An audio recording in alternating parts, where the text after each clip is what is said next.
शासन आहे आणि त्याच्याचबरोबर कालसुद्धा मी मुलाखत दिलेली आहे की धर्माच्या नावाखाली कोण जर CRZचं उल्लंघन करत असेल तर ते CRZचं उल्लंघन खपवून घेतलं जाणार नाही.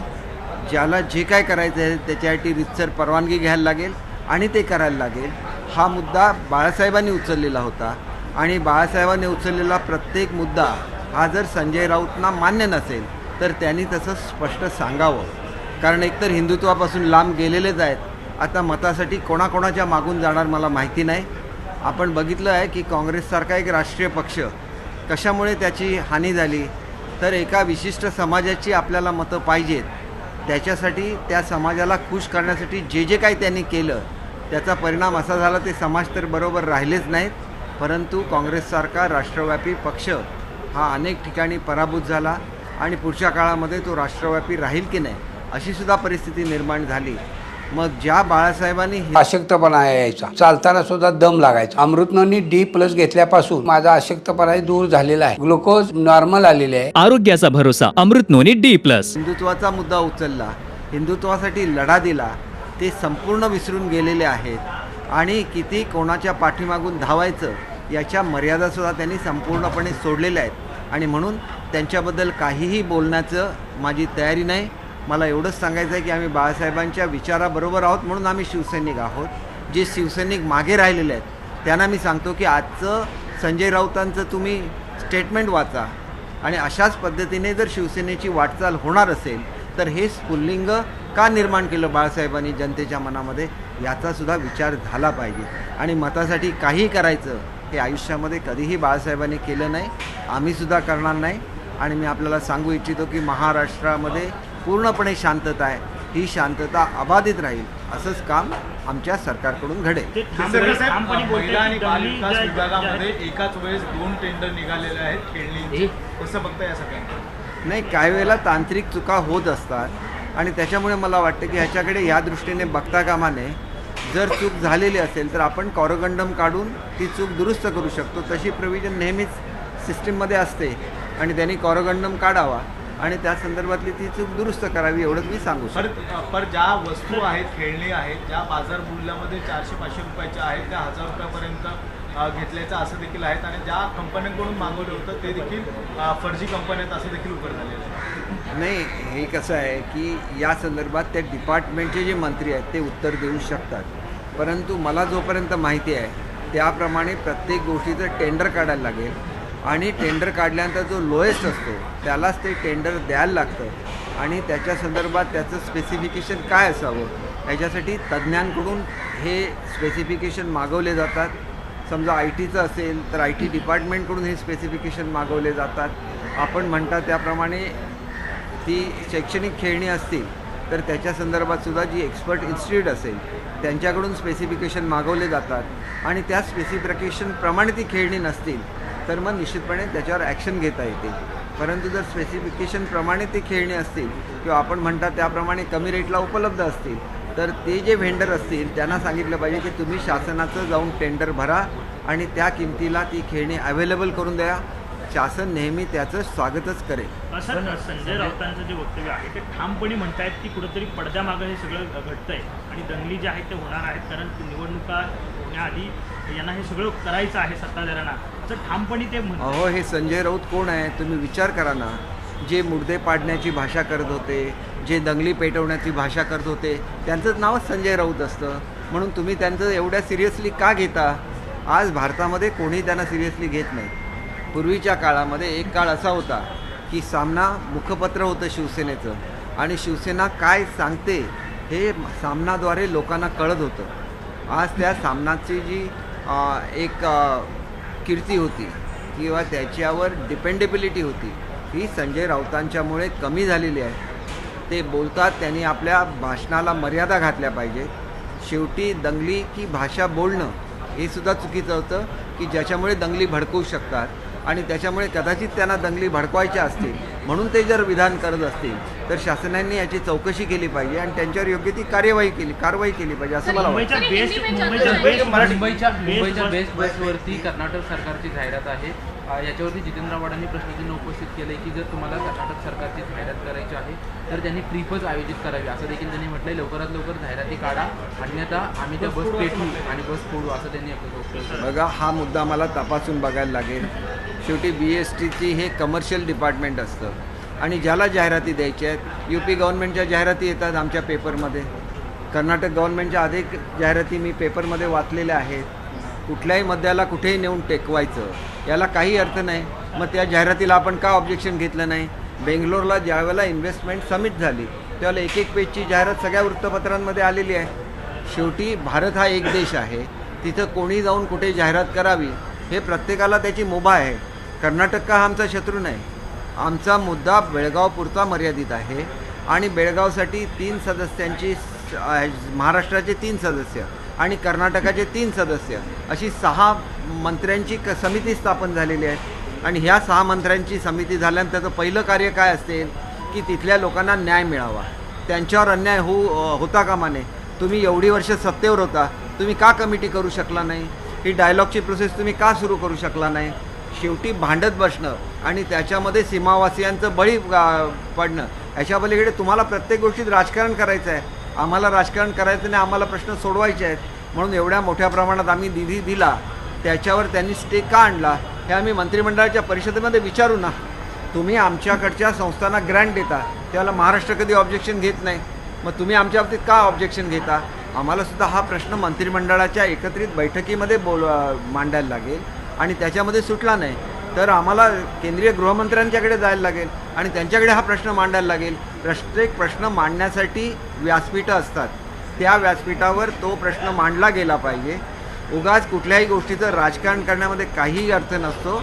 माझी त्यांना विनंती आहे की त्यांना जर काय करायचं असेल तर त्यांच्या ज्या काही सूचना असतील चांगल्या सीमा भागाबद्दलच्या आमच्याकडे द्याव्या. मी सुद्धा त्या कमिटीचा सदस्य आहे. आम्ही ते कर्नाटक शासनापर्यंत पोहोचू आणि आमच्या सीमावासियांना जोपर्यंत सुप्रीम कोर्टाचा निकाल लागणार नाही तोपर्यंत त्यांचं जीवन कसं सुसह्य होईल या संदर्भात जे जे करायला लागेल महाराष्ट्र शासन ते करेल. संपकऱ्यांवर वेतन कपातीचे संकट आहे.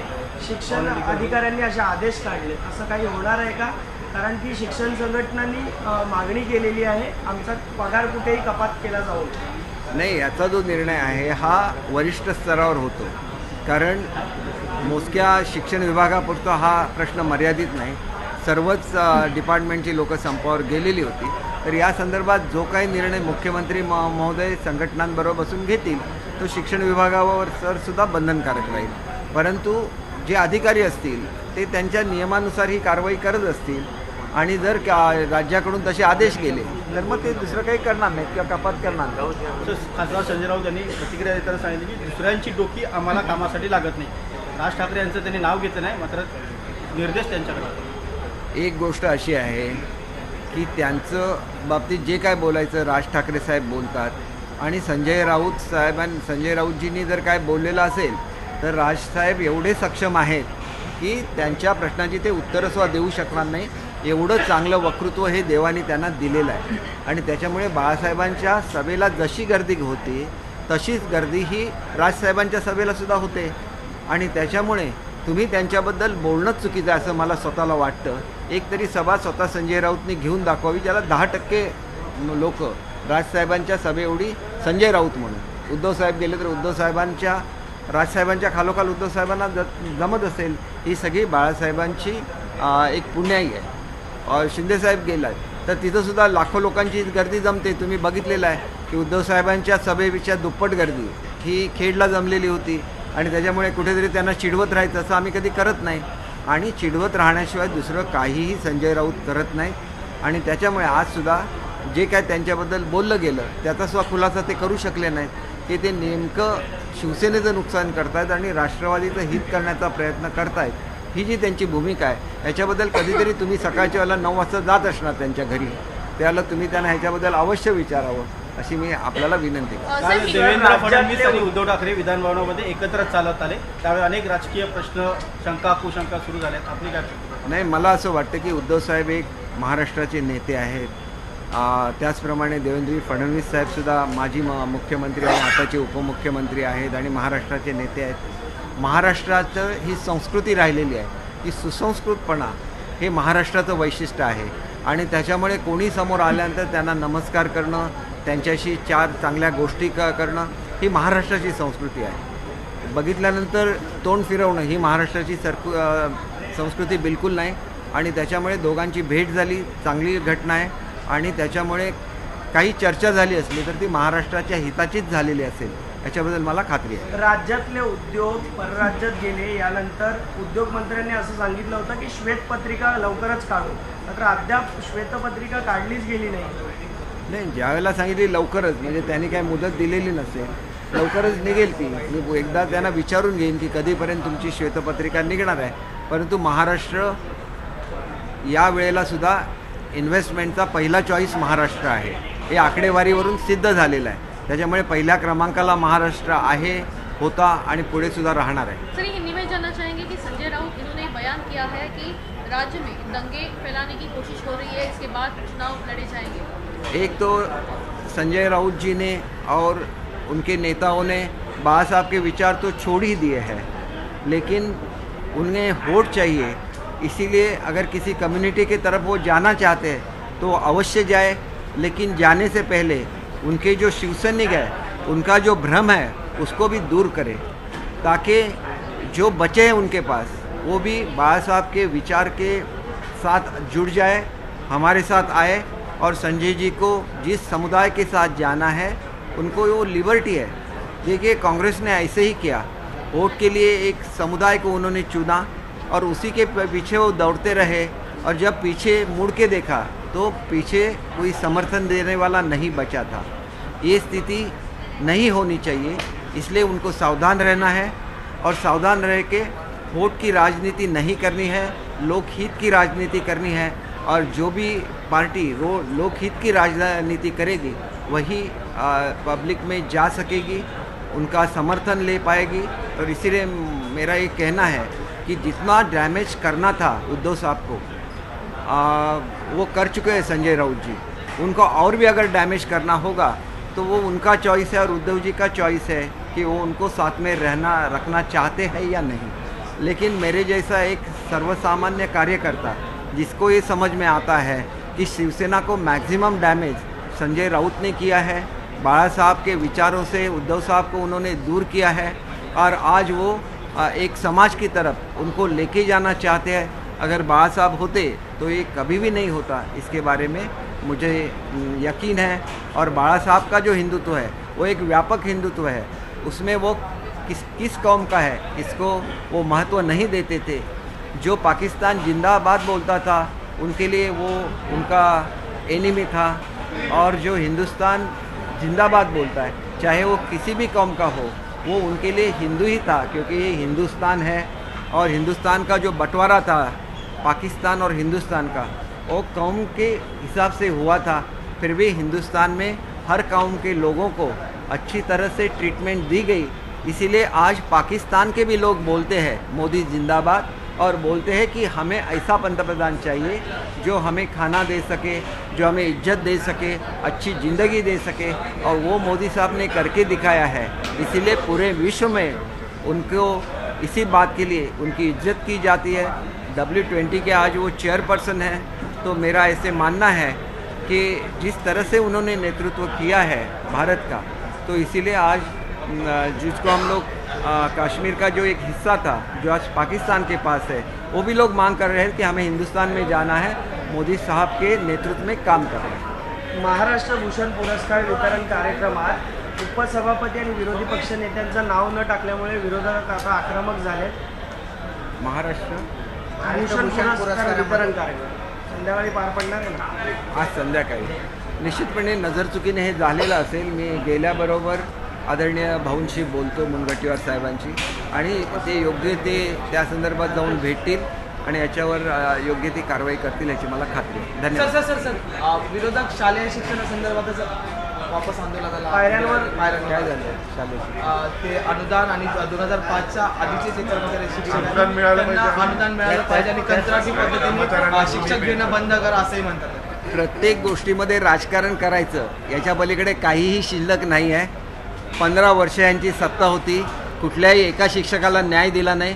18 वर्ष जे शिक्षक 2,000, 4,000, 5,000वर पगार करत होते सगळ्यांना मी टप्पा अनुदानावर आणलेलं आहे. आणि असं केलं असतानासुद्धा आधार कार्ड नसला तरी आम्हाला अनुदान द्या, ही भूमिका चालणार नाही. याच्या पुढच्या काळामध्ये कोणीही बोगस विद्यार्थ्यांची संख्या दाखवून अनुदान घेऊ शकणार नाही. जेवढे आम्ही लिबरल आहोत, आम्ही प्रत्येक गोष्टीमध्ये न्याय दिलेला आहे. शिक्षक सेवकांचं वेतन वाढवलेलं आहे. जेवढ्या शाळा बिना अनुदानावर होत्या सगळ्यांना घेतलेलं आहे. परंतु तुम्ही या ठिकाणी आधार कार्डसुद्धा घेऊ नका असं जर कोण मागणी करत असतील तर ते चुकीचे आहे. आणि म्हणून आपल्या माध्यमातून मी महाराष्ट्रातल्या सर्व शिक्षकांना सांगू इच्छितो की आधार कार्ड जमा करायची मुदत ही 31 मार्चवरून 30 एप्रिलपर्यंत वाढवलेली आहे. त्याच्यामुळे कोणीही काळजी करण्याचं कारण नाही. आपले आधार कार्ड द्या आणि तुम्हाला जे वेतन दिलं जाणार ते सुद्धा 1 जानेवारीपासून वेतन दिलं जाणार. त्याच्यामुळे तुम्ही कधीही पूर्तता केली तरी 1 जानेवारीपासून तुम्हाला वेतन दिलं जाणार. त्याच्यामुळे कोणीही गडबडून जाण्याचं कारण नाही. एकंदर 2200 शाळा ह्या कॅटेगरीमध्ये होत्या, त्याच्यापैकी 1600 शाळांनी आपली पूर्तता त्यांनी केलेली आहे. आणि येत्या 4-5 दिवसामध्ये शालार्थ ID द्वारे त्यांचं वेतनसुद्धा दिलं जाणार आहे. आणि त्याच्यामुळे विरोधक प्रत्येक गोष्टीमध्ये राजकारण करतात. मग त्यांनी आजपर्यंत या शिक्षकांना न्याय का नाही दिला ह्याचासुद्धा विचार केला पाहिजे.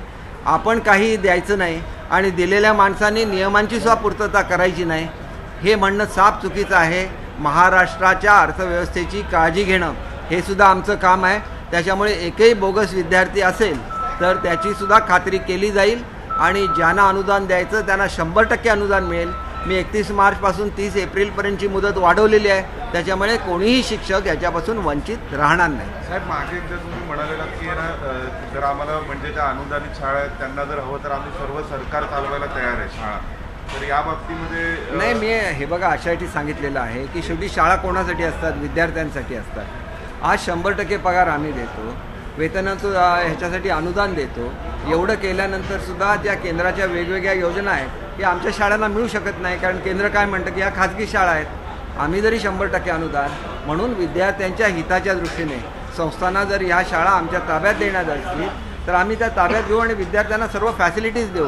कारण ते या फॅसिलिटीजपासून वंचित आहेत. आणि म्हणून मला हा मुद्दा मी केंद्रीय शिक्षण मंत्र्यांना सांगितलेला आहे. त्यांनी जर ॲक्सेप्ट केलं तर त्यांना सुविधा मिळतील. नाहीतर शाळा तुमच्या आणि मग असं चालवायच्यासाठी सगळा खर्च आम्ही करायचा आणि विद्यार्थ्यांना मात्र त्याचा फायदा होत नसेल तर शेवटी हे सगळे शिक्षणासाठी लोकांनी केलेलं आहे. लोकांनी डोनेशन करून ह्या शाळा उभ्या राहिलेल्या आहेत. त्याच्यामुळे चांगला निर्णय जर त्यांना काय घ्यायचा असेल तर सरकार त्याचं स्वागत करेल. यासाठी काही धोरणात्मक निर्णयाबाबत नाही, हा विद्यार्थ्यांच्या हिताचा प्रश्न आहे. ते जर स्वतःहून पुढे आले तर आम्ही स्वतः त्यांना सहकार्य करतो विद्यार्थ्यांच्या हिताच्या दृष्टीने. लाल मातीतली कुस्ती म्हणजे